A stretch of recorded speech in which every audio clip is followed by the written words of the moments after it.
Siapa yang tidak kenal dengan sosok yang satu ini? Seseorang yang sangat mencintai Rasulullah dan dicintai Rasulullah. Rasul juga pernah bersabda, "Orang yang sangat berjasa kepadaku dengan persahabatan dan hartanya adalah Abu Bakar." Kali ini, kita akan coba mengulas kisah tentang sahabat paling mulia. Simak videonya sampai habis, agar dapat kita ambil hikmah dan menginspirasi kita semua.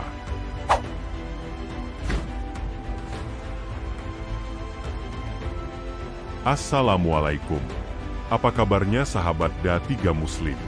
Semoga kita selalu sehat dan selalu dirahmati Allah Azza wa Jalla. Sebelum kita mulai, bantu kami dengan menekan tombol subscribe. Terima kasih. Berikut adalah beberapa kisah yang diriwayatkan tentang Abu Bakar.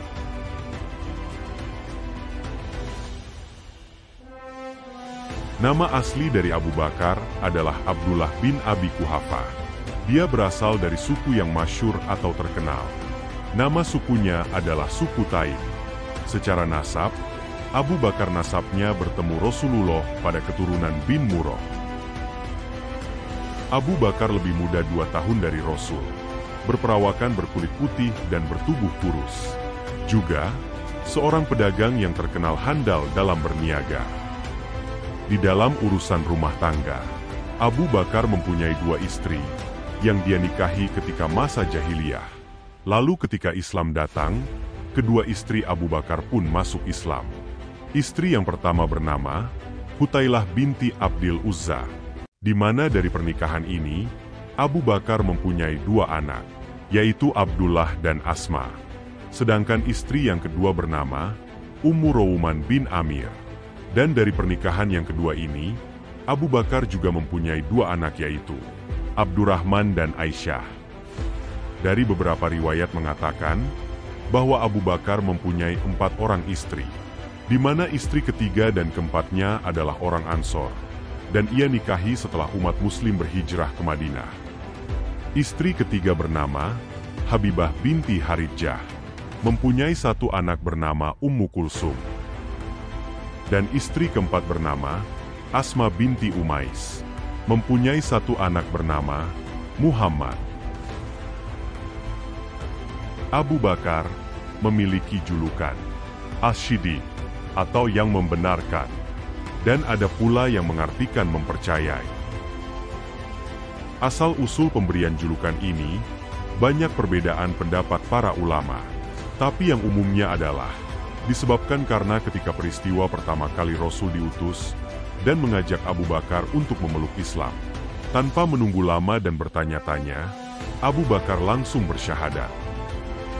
Dan Rasulullah pernah bersabda, "Tidak ada seorang pun yang aku tawarkan Islam, melainkan dia berpikir dahulu, kecuali Abu Bakar." Karena pada keadaan normal, banyak dari kalangan sahabat ketika diajak memeluk Islam, mereka akan bertanya atau dijawab keesokan harinya.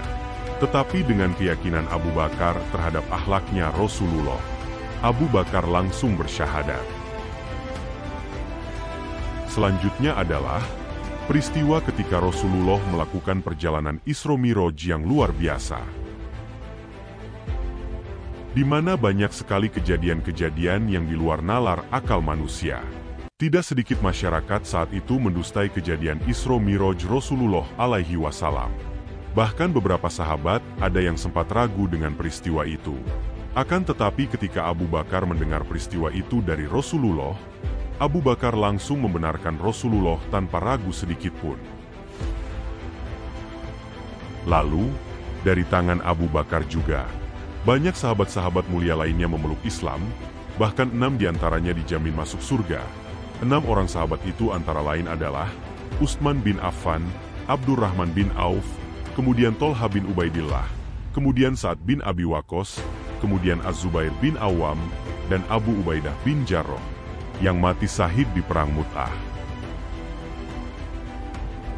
Coba kalian bayangkan saja, mereka semua adalah sahabat-sahabat mulia dari generasi terbaik, dan tentunya pahala-pahala dan kebaikan mereka pun luar biasa banyaknya. Mereka semua memeluk Islam melalui tangan Abu Bakar. Tentu Abu Bakar pun akan merasakan pahala dan kebaikan yang luar biasa dari setiap orang-orang yang memeluk Islam melalui dirinya, tanpa mengurangi pahala orang tersebut. Subhanallah.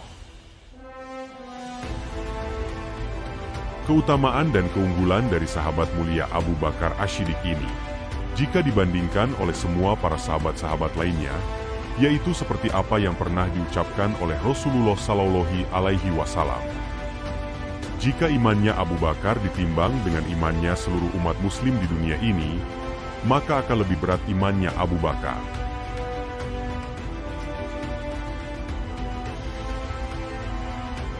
Di dalam riwayat Imam Bukhari, dari Abu Sa'id Al-Khudri, Rasulullah pernah bersabda, "Sesungguhnya orang yang paling berjasa kepadaku dari persahabatan dan hartanya adalah Abu Bakar. Dan seandainya aku boleh memiliki seorang kekasih atau mencintai seseorang dengan berlebihan selain Tuhanku, niscaya orang pilihanku itu adalah Abu Bakar. Akan tetapi di dalam Islam yang ada ialah persaudaraan."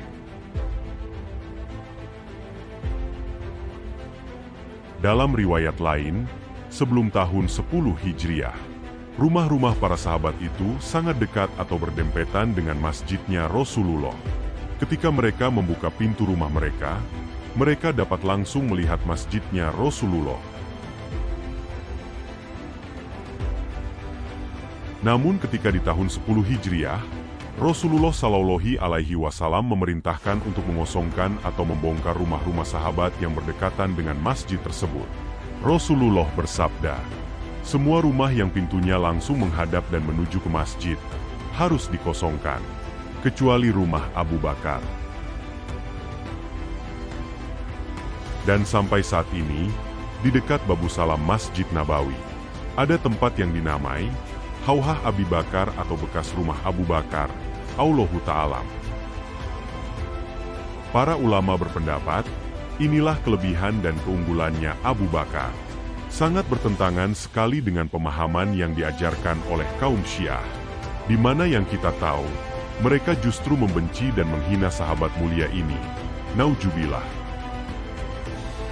Kemudian di dalam riwayat Imam Ahmad dan Tirmidzi, Rasulullah pernah bersabda, "Umatku yang paling sayang dengan umatku itu sendiri, ia adalah Abu Bakar. Kemudian, orang yang kuat dalam mempertahankan agama ini adalah Umar. Kemudian orang yang paling memiliki rasa malu dari umatku adalah Utsman. Dan orang yang paling menguasai peradilan atau yang paling adil adalah Ali." Untuk urusan bersedekah, Abu Bakar akan mengeluarkannya tanpa ragu. Ketika di awal-awal Islam, Abu Bakar banyak mensedekahkan hartanya, seperti yang dia lakukan dalam memerdekakan budak-budak saat itu. Di antara sahabat yang pernah dimerdekakan Abu Bakar dari perbudakan adalah sahabat Bilal bin Rabah. Rasul pernah mengomentari tentang sedekahnya Abu Bakar dan berkata, "Tidak ada harta bermanfaat sama sekali, seperti hartanya Abu Bakar kepadaku." Dan pernah suatu ketika, Rasulullah menyuruh kaum muslim untuk bersedekah. Pada saat itu, sahabat Umar bin Khattab sangat ingin sekali menyaingi amal ibadahnya Abu Bakar. Dan Umar berkata, "Inilah saatnya aku mengalahkan Abu Bakar dalam hal amal soleh." Lalu Umar pun datang kepada Rasulullah dengan membawa setengah dari harta yang dia punya. Dan Rasul bertanya kepada Umar, "Wahai Umar, apa yang kau sisakan untuk keluargamu?" Umar menjawab, "Setengah untuk aku bawa kepadamu ya Rasulullah, dan setengah lagi untuk keluargaku." Kemudian datanglah Abu Bakar kepada Rasulullah dengan membawa seluruh hartanya. Lalu Rasul bertanya, "Wahai Abu Bakar, apa yang kau sisakan untuk keluargamu?" Abu Bakar menjawab, "Aku tinggalkan Allah dan Rasul-Nya untuk keluargaku." Sungguh, Abu Bakar adalah seorang sahabat yang luar biasa mulia, dan akhlaknya pun sangat mulia. Diceritakan dari Abu Hurairah, Rasulullah alaihi wasallam pernah bertanya kepada para sahabat, "Siapa di antara kalian wahai para sahabatku yang berpuasa hari ini?" Kata Abu Bakar, "Saya ya Rasulullah." Rasul bertanya lagi, "Siapa di antara kalian yang hari ini mengantarkan jenazah?" Abu Bakar berkata, "Saya ya Rasulullah." Rasul bertanya kembali kepada para sahabat, "Siapa di antara kalian yang hari ini sudah memberi makan orang miskin?" Berkata lagi Abu Bakar, "Saya ya Rasulullah." Dan terakhir Rasul bertanya lagi, "Siapa di antara kalian wahai sahabatku, yang hari ini sudah menjenguk orang sakit?" Abu Bakar menjawab lagi, "Saya ya Rasulullah."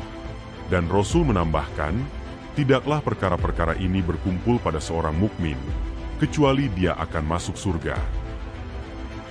Hal ini menandakan bahwa Abu Bakar sangat senang sekali beramal soleh dari perkara-perkara apapun itu, dan hal ini sangat jarang sekali kita temui pada sifat seseorang. Abu Bakar juga adalah satu-satunya orang yang pernah mengimami Rasul sholat ketika Rasul sedang sakit, dan hal itu atas permintaan dari Rasulullah. Dalam riwayat Imam Ahmad, ayah Abu Bakar yaitu Abi Quhafah masuk Islam ketika peristiwa Fathu Mekah. Pada saat itu Abu Bakar menggendong ayahnya untuk bertemu dengan Rasulullah dan bersyahadat. Dan Rasul berkata kepada Abu Bakar, "Seandainya engkau biarkan ayahmu di rumah, maka aku akan ke sana."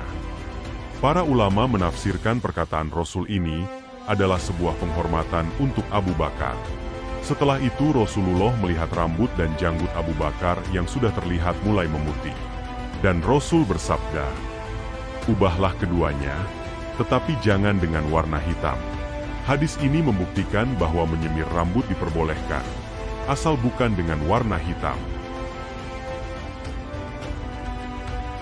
Ada sebuah ringkasan dari kisah yang cukup panjang, di mana pada saat itu, sebelum terjadinya hijrah, Rasulullah alaihi wasallam sedang tawaf di depan Ka'bah. Lalu secara tiba-tiba kaum kafir Quraisy datang dan langsung memukuli Rasulullah. Ada yang menarik bajunya dan ada pula yang mendorong beliau. Semua orang Mekah yang melihat pada saat itu tidak ada yang berani membela dan menolong Rasulullah Shallallahu Alaihi Wasallam, karena saking banyaknya orang-orang Quraisy yang memukuli Rasulullah.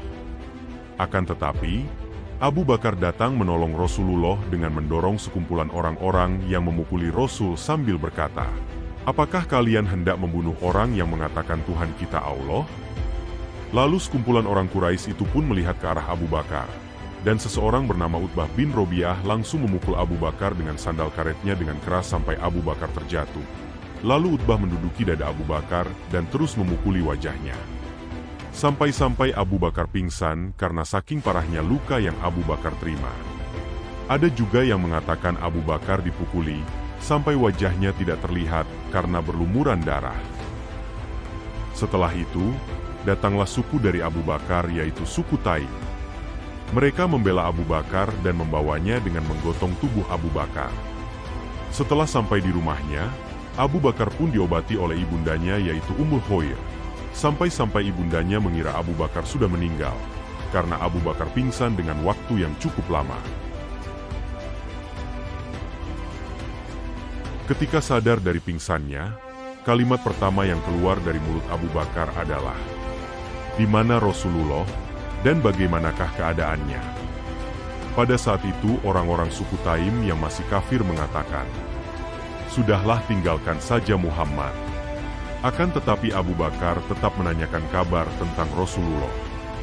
Dan Abu Bakar meminta kepada ibundanya untuk bertanya kepada Ummu Jamil binti Khattab tentang keadaan Rasulullah. Ummu Jamil binti Khattab ini adalah salah seorang sahabiah atau wanita yang sudah memeluk Islam. Lalu datanglah Ummu Jamil menemui Abu Bakar dan berkata, "Muhammad dalam keadaan baik-baik saja." Dan Abu Bakar berkata, "Alhamdulillah." Setelah itu, ketika kondisi Abu Bakar sedikit membaik, dia pun ingin langsung menemui Rasulullah. Pada saat itu ibundanya ingin memberi makan Abu Bakar. Lalu Abu Bakar berkata, "Demi Allah, sebelum aku bertemu dan memastikan keadaan Rasulullah, aku tidak akan makan." Ibundanya dan Ummu Jamil binti Khattab pun memikul Abu Bakar untuk menemui Rasulullah. Dan ketika Abu Bakar sampai di hadapan Rasulullah, dengan wajah yang sangat sedih melihat kondisi Abu Bakar, Rasulullah langsung mencium kepala Abu Bakar sambil mendoakan kebaikan untuk Abu Bakar. Lalu Abu Bakar berkata kepada Rasulullah, "Demi ayah dan ibuku, aku tidak apa-apa ya Rasulullah." Lalu, Abu Bakar meminta kepada Rasulullah agar mendoakan ibundanya. Dan pada saat itu ibundanya Abu Bakar, Ummul Khair pun memeluk Islam. Sampai di sini dulu kisah dari sahabat mulia Abu Bakar As-Siddiq. Kita akan meneruskan di video selanjutnya, di part 2. Pastikan kalian menonton kisah inspiratif dari sahabat mulia yang satu ini ya guys. Sampai jumpa, dan jangan lupa untuk subscribe, like dan share agar lebih bermanfaat. Wassalamualaikum.